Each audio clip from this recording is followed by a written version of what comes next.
Here are 5 things you didn't know about Spartacus, the gladiator who nearly destroyed Rome. First, his slave army exploded from just 73 gladiators to 120,000 rebels in only 2 years. That made his force larger than most Roman legions at the time. Second, he turned his followers into a deadly fighting machine using tactics learned in gladiator school. They captured Roman weapons after each victory and used guerrilla warfare against trained legions. Third, his army wasn't just gladiators, it included shepherds, farmers, and escaped slaves from across the Mediterranean. People flocked to join his rebellion against Roman oppression.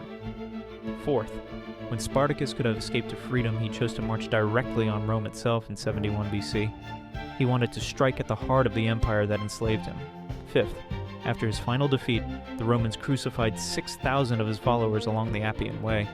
The crosses stretched for 120 miles as a warning to future rebels.